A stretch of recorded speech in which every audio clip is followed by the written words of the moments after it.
Godmorgen, good morning, guten Morgen, sawadee ciao.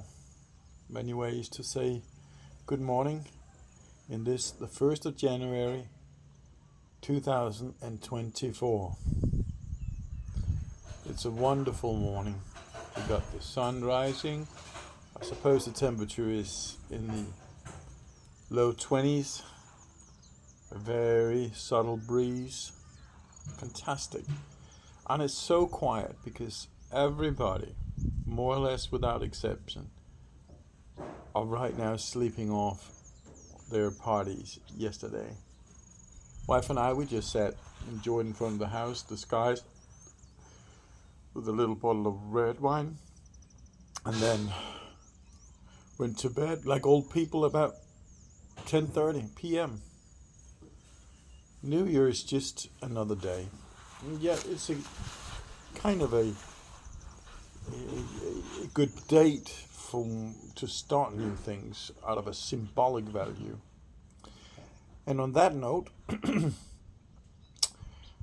plan is made for January, and I will be visiting my doctor as it was planned when I was there the last time, my urologist, and I'll visit him the 24th. I'll see if I can get an appointment with a radiologist in general terms, just to see what kind of equipment they have at the university hospital and to see what the prices are and what my options are. What would they suggest based on the information I have available now? And I also want to get my hands on the CD with the PET scan. So I got that data. I got the MRI already. And so I've also structured the three things that I do every day. One of them is measure my blood pressure, and it is to measure my ketone levels, and it is to measure my weight. Those are the three things that I measure every morning. Then I've got my supplement regime, which I've mentioned before. I start in the morning with my green tea with a teaspoon of date syrup for antibiotics with a low glycemic level and a teaspoon plus of Artemisia annua. It's all mixed in here, very good. Then I'm adding my tomato juice today because I ran out. It has to be my emergency pack here. And then I have my electrolyte with a third squeezed lemon, teaspoon of apple cider vinegar, my own mixture of potassium, magnesium, and salt, and a little dash of stevia, and that's my first bottle of water every day. So that's how I start the day. I will also have my CBD in the morning. Plus, I've changed my protocol a little bit because I've done that with my CBD. I don't do the full dose in the morning and then that's it. I think there might be some good value of spreading it. So I'll have 3 drops of 30% CBD full spectrum in the morning, and I'll have 3 drops in the afternoon. And then I'll also combine it with fenbendazole, doing 150 milligrams in the morning and 150 milligrams in the evening. I've done 300 milligrams for a while. But here's some weird thing.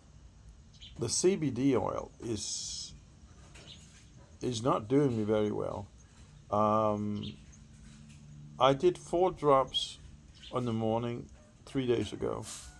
And then when I found out that we have something called RSO, which is cannabis oil with a very high percentage of THC, 93% I think.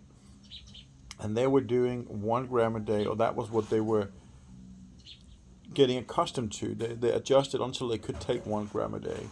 The package that he's selling for a 90-day course is 50 grams. So in 90 days, you got to take 50 grams, but that's going to be accelerated up to the 1 gram a day.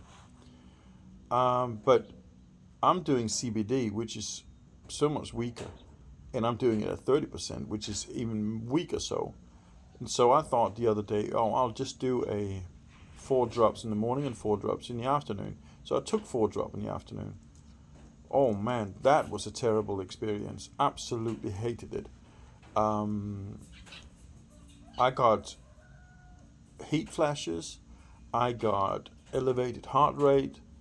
I got serious issues with my memory. I could have a conversation with my wife, and 10 seconds, literally 10 seconds later, I could forget what we talked about. I could be in the middle of a thought process and then be distracted a little bit in that thought process where I diverted. And then when I want to get back on track to the real one, 3 seconds later, I couldn't remember what it was I was thinking about. And in trying to think of that, I can't even remember what the detour was. And because I was otherwise sharp, it was really creating panic attack feelings as well.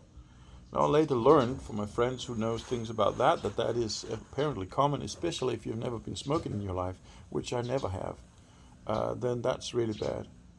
So 2 days ago, I cut back on it and said, okay, I want to do that dividing things.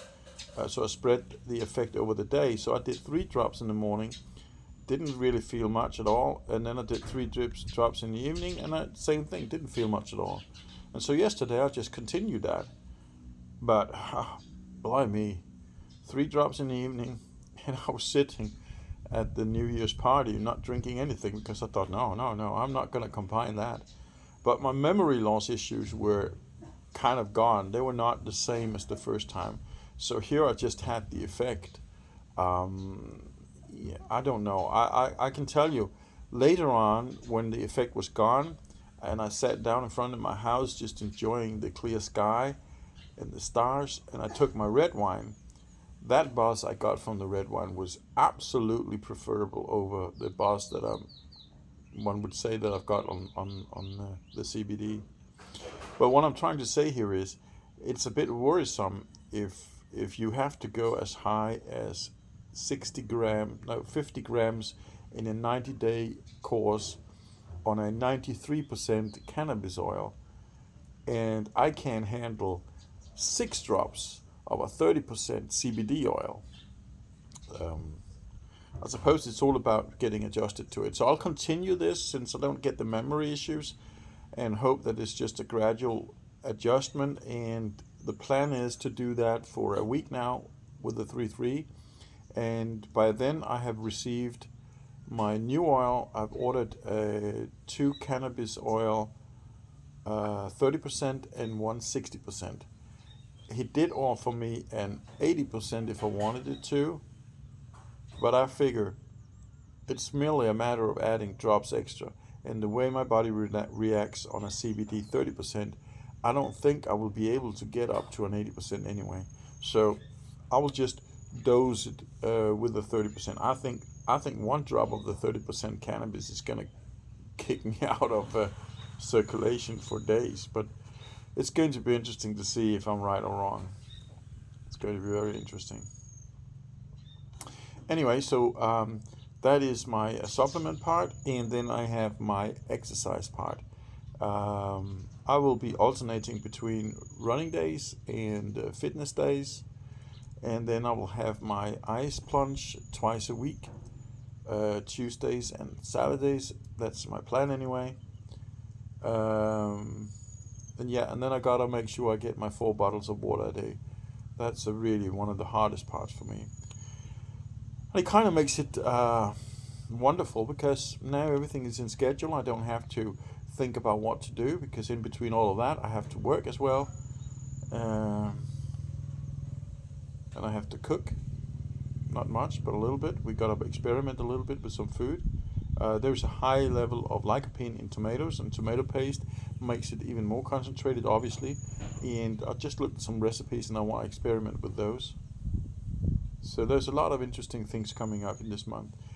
What really is going to make a difference is the 22nd of January. I'll be doing the PSA, because that's exactly 1 month since the last one.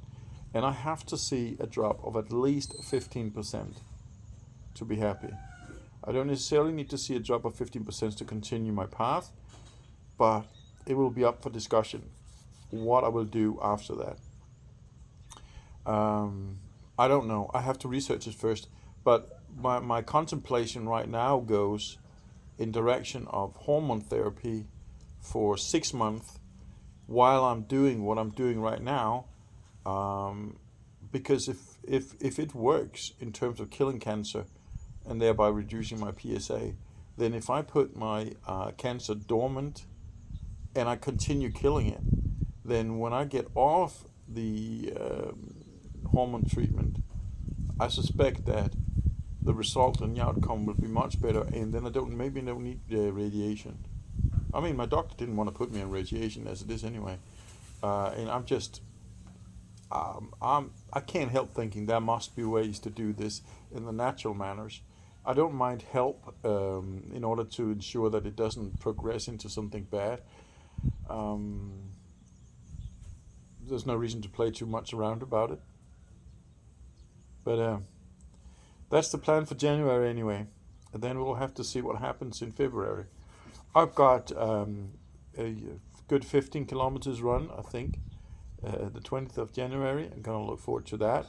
And then I got another about 15 kilometers trail run on the 27th of January. I'm really looking forward to that one as well.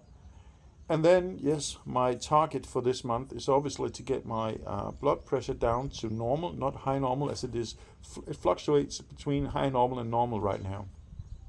Now I am being a bit of an idiot with the sugar thing. There's zero sugar and zero carbs in this month. And that's why my blood pressure, I'm sure, is fluctuating. So I'll be cutting that out 100%, apart from my date syrup. And that should stabilize my blood pressure. And then my target is to get down to a BMI below 25. I don't know how many kilos we're talking about. I'm at a BMI at 26.4, as far as I remember. And the BMI has to go down to 25. So my target weight, without knowing if it is too much really, that's 85 kilos. I feel like I do have about 5 kilos more to lose. So that's my plan for 2024 January. Let's see how it all adds up. Until next time, stay healthy.